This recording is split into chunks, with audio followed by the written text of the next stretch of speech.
کیا فرماتی رضی اللہ تعالی عنہا کہ جب رمضان آتا تو میرے آقا کے چہرے کا رنگ بدل جاتا تھا. آپ کے چہرے پر اتنا خوف طاری ہو، اب فکر مند ہو جاتے تھے. اب پیارے آقا کس بات کے فکر مند ہیں؟ حضرت علامہ عبدالرؤف مناوی فرماتے ہیں اس کی شرح میں کہ رنگ مبارک تبدیل ہونے کا جو ریزن تھا نا، وہ خوف خدا تھا.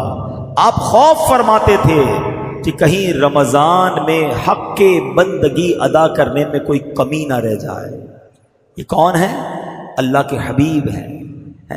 ان کا یہ عالم ہے کہ آپ کا رنگ بدل جاتا کہ کہیں رمضان میں اللہ کی عبادت میں کوئی کمی نہ رہ جائے. اور ہمارا عالم کیا ہے؟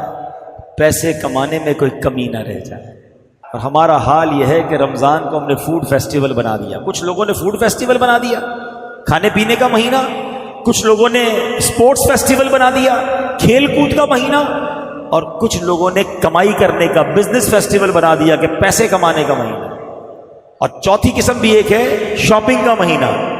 توبہ توبہ، کوئی تو کہے عبادت کا مہینہ ہے. چار دوست ملتے ہیں، کہتے ہیں یار آج کدھر افطار کرنا ہے، آج شہری میں کدھر چلنا ہے، آج رات کہاں گھومنا پھرنا ہے. ارے کیا ایسا نہیں ہو سکتا کہ چار دوست مل کر کہیں کہ آج تراویح کہاں پڑھنی ہے، رات کو بیٹھ کر تلاوت کدھر کرنی ہے؟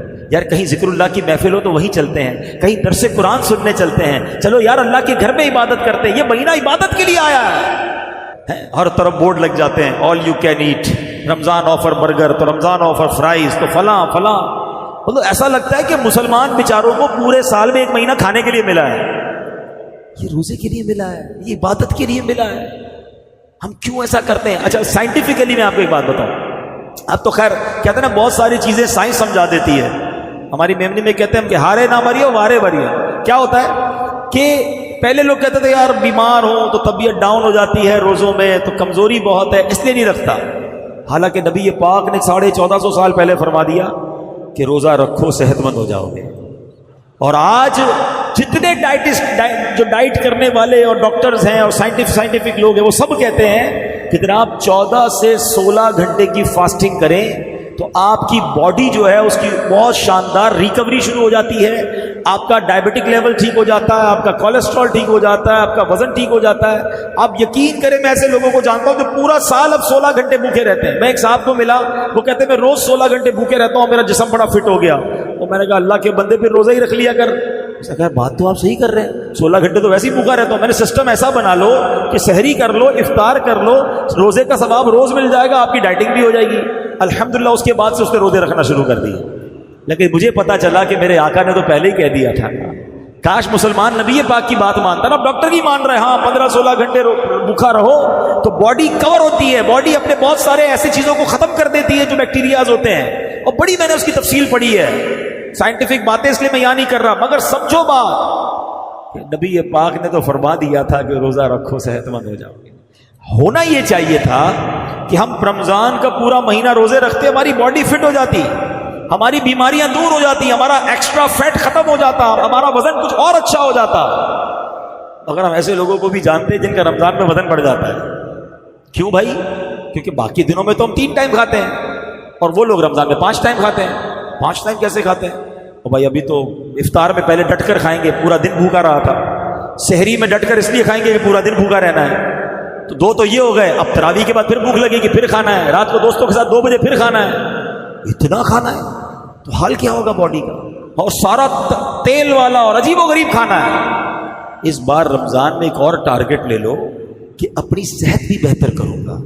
واقعی یہ موقع مل رہا ہے آپ کو کہ اگر آپ یہ فرائز اور اس طرح کی چیزیں جو آپ کی باڈی پر امپیکٹ کریٹ کرتی ہیں وہ نہ کریں. آپ دیکھیں رمضان میں ایک اور میں آپ کو اس کو کیلکولیٹ کرنے کے لیے بتا رہا ہوں کہ 8ویں 10ویں روزے سے آپ کو مسجد میں بہت سارے کھانسنے کی آوازیں شروع ہو جائیں گی.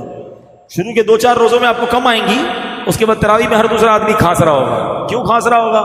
افطار میں سموسہ گرم چاہیے اور شربت ٹھنڈا چاہیے. دونوں کی لڑائی افطار میں ایک ساتھ کرانی ہے. پھر گلا بھی تو پھر بولے گا نا، احتجاج کرے گا. تو گلے خراب ہو رہے ہوتے ہیں. پیٹ 10-12 رمضان کے بعد کوئی دوست ڈاکٹر بیٹھا ہو تو اس سے پوچھ لیجئے گا. پیٹ کے مریض زبردست کلینک پہ پہنچے ہوئے ہوتے ہیں، ڈرپیں لگ رہی ہوتی ہیں، ڈائریا، اور وہ بھی دعا کرتے ہوں گے یا اللہ ہمارے رزق میں برکت دے. اب ہم کھا کے پہنچ رہے ہوتے ہیں وہاں پر. تو کیا عبادت کرو گے یار؟ اگر کھانے کے لیے رمضان آیا ہے تو کیسے تراویح میں دل لگے گا، کیسے عبادت میں دل لگے گا؟ فٹ رکھیں اپنے آپ کو. کھانا کم کھانا ہے. تاکہ آپ زیادہ عبادت کر سکیں. پیارے آقا فکر مند ہو جاتے, کلر تبدیل ہو جاتا. ہمارے کچھ لوگوں کا کھا کھا کے کلر تبدیل ہو جاتا ہے.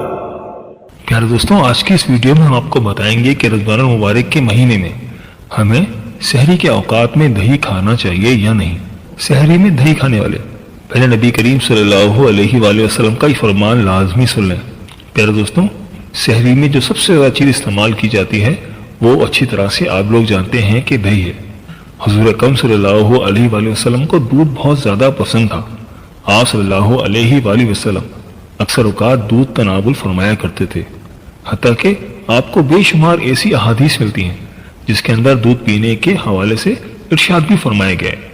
آپ صلی اللہ علیہ وآلہ وسلم اکثر اوقات صحابہ کرام رضوان اللہ علیہم اجمعین کے ساتھ بیٹھ کر تناول فرمایا کرتے تھے, اور دودھ سے بنی ہوئی چیزوں میں دہی وغیرہ کا استعمال ہم لوگوں کو دین سے, دنیا سے, حتیٰ کہ ہر جگہ سے اس کا حکم ملتا ہے, کیونکہ اس کے بے شمار فائدے ہیں. اس کا استعمال کرنے کے کیا کیا فائدے ہیں اور یہ آپ کی صحت کے لیے کس طرح بہترین ثابت ہوتا ہے. پیارے دوستوں, رمضان المبارک میں سحری کا جو کھانا ہے اس میں اگر ہم دہی کا استعمال نہ کھائیں تو یہ نامکمل تصور ہوتا ہے.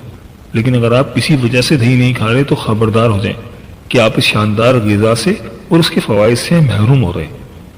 اب سائنسدانوں نے بھی یہ کہہ دیا ہے کہ اگر آپ وزن میں کمی لانا چاہتے ہیں یا دل کی بیماریوں سے محفوظ رہنا چاہتے ہیں اور آپ کے دن کی روٹین ٹھیک رہے اور آپ کو پیاس نہ لگے تو آپ روزانہ دہی کا ایک پیالہ ضرور کھائیں. اگر آپ تلی ہوئی چیزیں کھاتے ہیں جو کہ رمضان میں عام ہے تو اس کا استعمال لازمی کریں. سائنسدانوں کا کہنا ہے دہی خون کی نالیوں کو تحفظ فراہم کرتا ہے. اسی طرح زہریلے اور فاسد مادوں کا خون میں داخل ہونا مشکل ہو جاتا ہے. موٹاپے کا شکار افراد کے لیے دہی کا فائدہ اور بھی زیادہ ہے. دہی استعمال کرنے سے ان کے وزن میں کمی آتی ہے, وہ شوگر سے متعلقہ مسائل سے بڑی حد تک محفوظ رہتے ہیں. پیارے دوستوں, ایک تحقیق ہے کہ دہی کو کھانے سے پہلے استعمال کرنا چاہیے.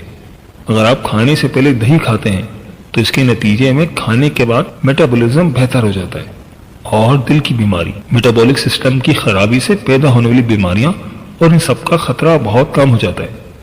دہی کا باقاعدگی سے استعمال نہ صرف موٹاپے میں کمی لاتا ہے بلکہ ہڈیوں کو بھی مضبوط رکھتا ہے. سحری میں نبی کریم صلی اللہ علیہ وآلہ وسلم کی سنت کے مطابق جو آپ کو کھانے پڑتے ہیں یہ سارے کے سارے آپ کچھ بھی کھا رہے ہیں, یہ حدیث سے ثابت ہے کہ سحری کھانے میں برکت ہے. اس میں دودھ اور اس سے بنی ہوئی اشیاء استعمال کریں. یہ تمام علماء کا یکمشت فیصلہ ہے. چکی کے آٹے کی روٹی استعمال کریں, دلیا یا باسمتی چاول یا دال چاول روٹی استعمال کریں. دہی توانائی کو برقرار رکھتا ہے.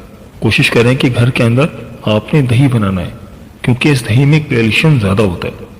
دہی میں زیرہ اور خوبانی شامل کر کے پینا اور اس کی لسی پینا بہت مفید ہے.